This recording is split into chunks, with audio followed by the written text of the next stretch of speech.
Breaking news, multiple officers shot in Charlotte. It's going to be shots fired at officer. 2 down, subjects barricaded themselves. Tonight, the new information just coming in after at least 3 members of law enforcement are killed while serving a warrant. It sounded like World War III. The CBS Evening News starts now.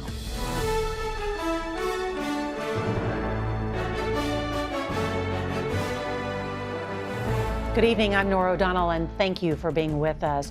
We're going to begin with that breaking news, a deadly attack on federal and local law enforcement officers in Charlotte, North Carolina.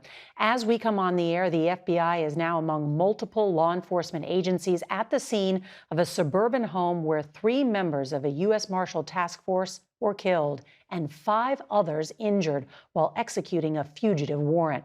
We are just learning that arrest warrant was for possession of a firearm by a convicted felon, and 2 occupants of that house are now being questioned. There were reports that as many as 100 shots rang out in the neighborhood. This is the latest ambush attack on law enforcement officers following a similar incident last night in Kenner, Louisiana, where 3 officers were shot and survived. Chief investigative reporter Nick Oxner of our CBS affiliate WBTV will lead us off tonight from Charlotte. Shots fired at officer, possibly 1 down. Subjects, 2 down, subjects barricaded themselves.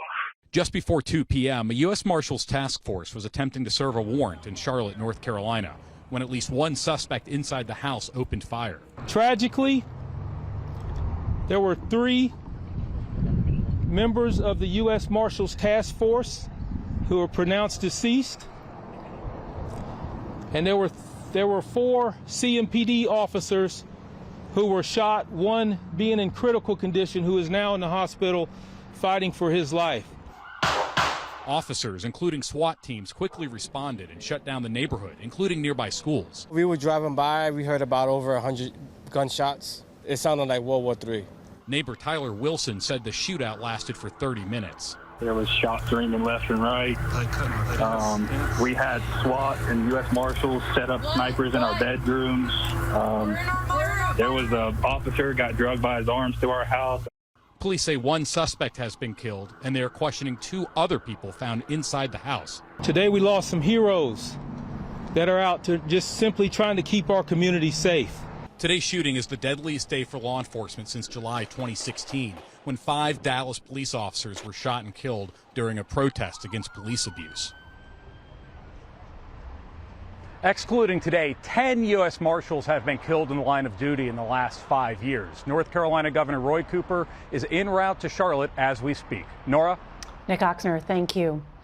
Tonight, Columbia University has started suspending pro-Palestinian student protesters who are refusing orders to break down their tent city in the center of campus. More arrests were also made today on campuses across the country, including the universities of Texas and Georgia. We get new reporting tonight from CBS's Tom Hansen. We're staying out here. Thank you. Today, NYPD officers were standing by as students ignored a school deadline to dismantle their encampment or face suspension. I feel like currently there's a lot of fear from all sides and all students towards the administration.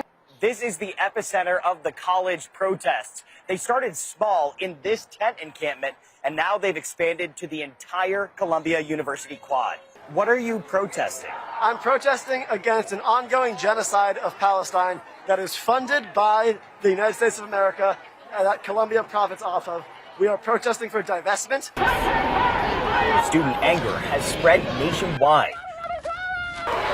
More students at the University of Texas Austin were arrested, ignoring a police command to disperse. And over a dozen students were taken into custody at the University of Georgia. Elise Preston is in California, where dozens clashed Sunday after a security barrier was breached. Inside this pro-Palestinian encampment at UCLA, hundreds of students and faculty members voiced their solidarity. They say they'll be here as long as it takes. And UCLA says there's no timeline for the university to get rid of this encampment. Do you feel safe with this encampment and with the counter-protesters? We don't feel safe with the counter-protesters, but we think that we're building a community here that cares about safety. Back here at Columbia University, the students we spoke to say they have no plans on moving the tents until their demands are met or they are physically removed. And the university has begun suspending students to ensure campus safety. School officials say they need the tents cleared out so that they can begin preparing for graduation ceremonies on May 15th. They will also have enhanced security presence on campus. Nora? Tom Hansen, thank you very much. Communities in the central U.S. are bracing for another round of severe storms this week in the wake of a devastating tornado outbreak. A man was killed while sheltering from a tornado in Iowa. In Oklahoma, at least 4 people were killed, including this 4-month-old baby. According to a GoFundMe page for the family, their home was tossed 200 yards with the family inside. CBS' Omar Villafranca reports from the disaster zone. From above, it's easy to see where Mother Nature sliced through the city of Sulphur. Saturday night's tornadoes, with winds of at least 136 miles per hour, left a path of splintered trees and reduced buildings to rubble, including JJ's Furniture downtown. Joyce Mensch and her family have run 2 stores for 24 years. The building they own is a total loss, but they're not giving up on the business and plan to reopen elsewhere. There's nothing here to rebuild, and I think we're just going to, whenever it's gone, it's gone. So you may just relocate. May relocate. About 50 miles south, the town of Marietta also took a direct hit from an EF4 tornado with wind speeds of at least 170 miles per hour. The violent storm snapped trees and power poles, flipped over an 18-wheeler, and cut a canyon through this large warehouse. That is huge. Since Friday, more than 60 tornadoes have torn across the heartland, from Texas to Nebraska. Cleanup continues after a weekend tornado hit Waverly, Nebraska, outside of Lincoln. I have not been this close to a tornado. I am still in shock. Back in Oklahoma, crews are working non-stop to restore power and bring back some sense of normalcy. Kimberly Mensch says her mom and dad's furniture store may be gone, but the family bond is rock solid. All the memories that we had in here, good and bad, were all gone. But she was telling me whenever we pulled up that it's just a building and that the name JJ's will still live on and that the family will be stronger than ever. This used to be a bar, and the owner told us she was actually trapped under this roof on Saturday for more than 40 minutes before she was rescued. Unfortunately, one of her patrons did die. People are starting to leave flowers for her. Power's still out, but crews are working non-stop to restore it. Nora? Thinking about all of those people. Omar Villafranca, thank you so much. President Biden spoke with the leaders of Egypt and Qatar this afternoon in a renewed push for a ceasefire in the war in Gaza. We also learned today that U.S. troops are making progress in the construction of a floating pier off the coast of Gaza. It will be used to deliver much-needed humanitarian aid to the people of Gaza. Meanwhile, as Israel weighs invading Rafah, a deadly airstrike hit the city where more than 1 million Palestinians are sheltering. We do want to warn you that some of the images are disturbing. Here's CBS's Deborah Patta. Under pressure and running out of options, Prime Minister Benjamin Netanyahu faces mounting anger. Protests have ramped up on the streets of Israel with a vengeance, demanding he make a deal to bring those in captivity home, whatever the price. But hardliners in Netanyahu's ruling coalition say his job is on the line if he delays a Rafah invasion and negotiates with Hamas. His choice is stark: press ahead with Rafah or free the hostages, some of whom recently appeared in Hamas propaganda videos. We are losing people that are alive now, and there is no time to waste. There's been a flurry of diplomatic activity in the region, with Hamas also feeling the heat. The only thing standing between the people of Gaza and a ceasefire is Hamas. But once again, the Secretary of State made it very clear, without a plan to protect civilians, the U.S. does not support a Rafah offensive, saying the terrible suffering in Gaza must end. But with 3 strikes overnight and another this morning in Rafah alone, that feels very far away.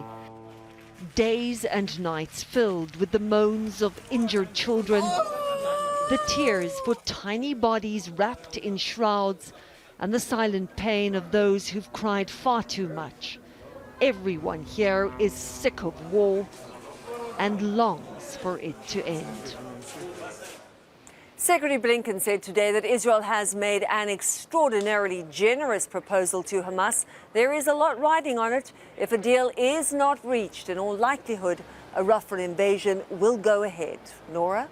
We'll be watching closely. Deborah Patta, thank you so much. A Union Pacific freight train derailed today on a historic double-decker bridge in Portland, Oregon, causing major delays for commuter trains. All of the cars that derailed were empty. One is leaning against a support column, forcing the bridge to be shut down while it's assessed for structural damage. No injuries were reported. The cause of the derailment is under investigation. The race for president is coming into sharper focus with the CBS News Battleground Tracker poll showing President Biden and former President Donald Trump running neck and neck in 3 key states. CBS's Weijia Jiang has details from the White House.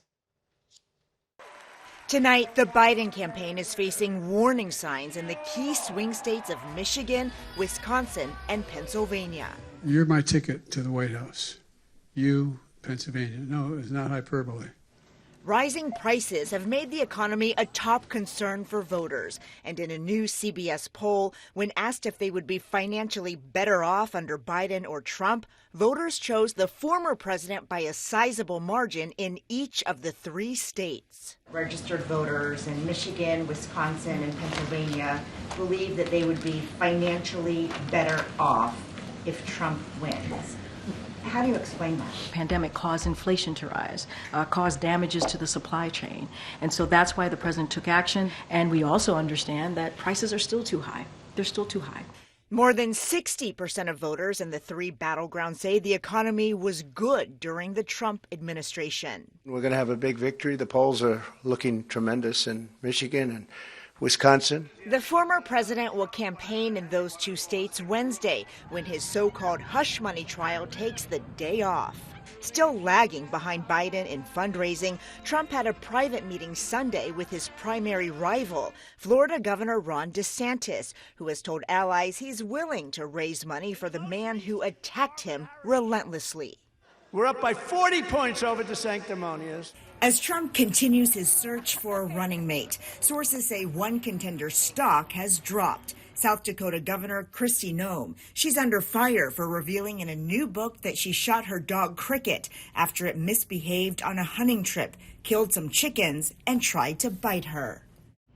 Governor Noem is defending her actions, citing a South Dakota law that says dogs that attack and kill livestock can be put down. She said the animal had bitten people before and that she was being a responsible parent, dog owner, and neighbor. Nora? Weijia Jiang, thank you. Today, Powerball revealed the winners of the $1.3 billion ticket drawn earlier this month in Oregon. It's the 4th largest jackpot in Powerball history. CBS's Carter Evans has the remarkable story of one of the winners. For Charlie Sapon, who came to America from Laos, winning the massive Powerball jackpot was heaven sent. So God picked for me. Thank you. He's been living on disability, undergoing cancer treatment for the last 8 years. I'm still having chemotherapy. I pray to the God, need some help. Now I can bless my family and find a good doctor for myself. As a lump sum, the payout after taxes is $422 million, which Sapon and his wife will split with a family friend. I had feelings that I cannot win it. I can win it. But I didn't think I'm going to win this big. For lotto winners, the reward comes with risk. Some end up broke within a few years. Others get in trouble with taxes or go on lavish spending sprees. Like Edwin Castro, after winning his $2 billion jackpot, the largest ever, he's spending big, including this $25 million Hollywood Hills mansion.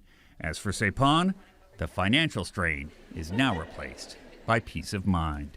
I'm in the middle of the battling cancer, so I've been thinking, how am I going to have time to spend all of this money?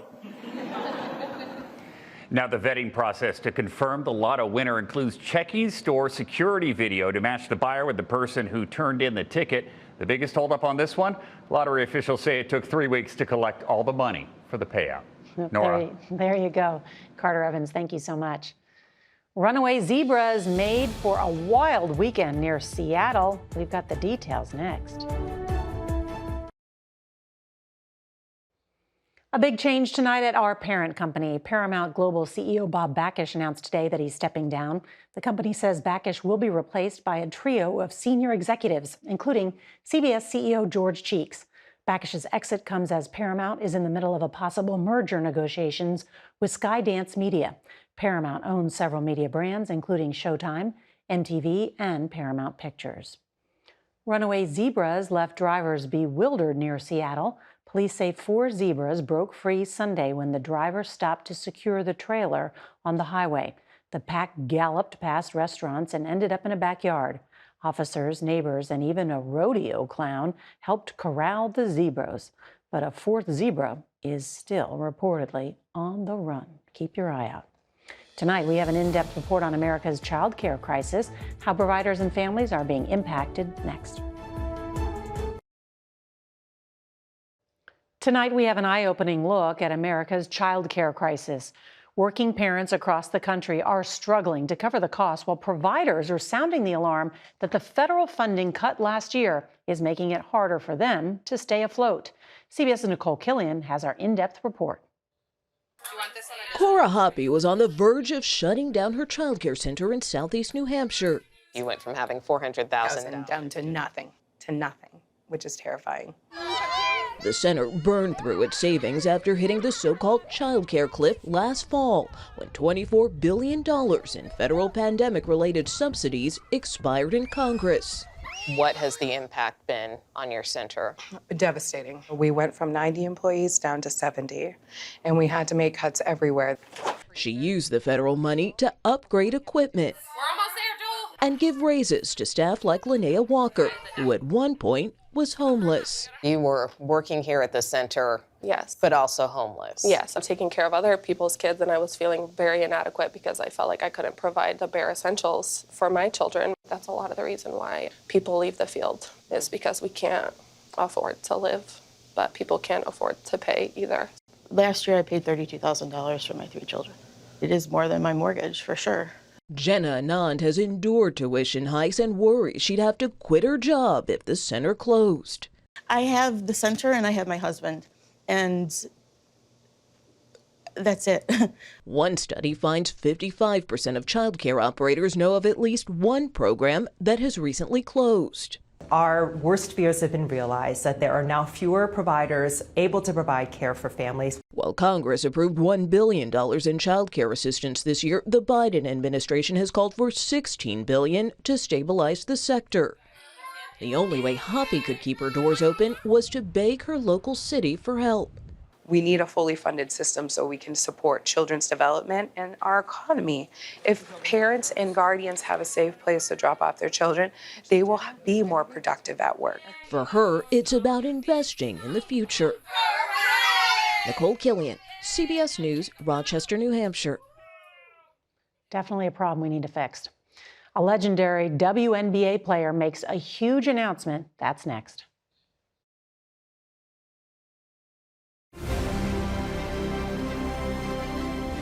Finally, tonight's Heart of America, basketball legend Candace Parker is calling it a career after 16 seasons in the WNBA. Very difficult matchup. Here's Parker using the screen, gets it to go. The trailblazing power forward helped revolutionize the women's game. Her athleticism captured national attention when in 2006, she became the first woman to dunk in an NCAA tournament game. Parker was the first WNBA player to be named Rookie of the Year and Most Valuable Player in the same season, and she was again named MVP in 2013. Parker is also the only player in league history to win WNBA championships with 3 different teams, and she's also won 2 Olympic gold medals with Team USA. Parker is now 38, and she's had 10 surgeries in her career, and she says she needs another one in her foot. Players and coaches from around the league honored the icon after learning of her retirement. She's kind of a goat amongst goats in the sense of she changed to the game. She's an amazing player, amazing mom, amazing person, and she's always been super inspiring to me. A trailblazer on and off the court, Candace Parker, tonight's Heart of America. And that's tonight's CBS Evening News. I'm Norah O'Donnell. Good night.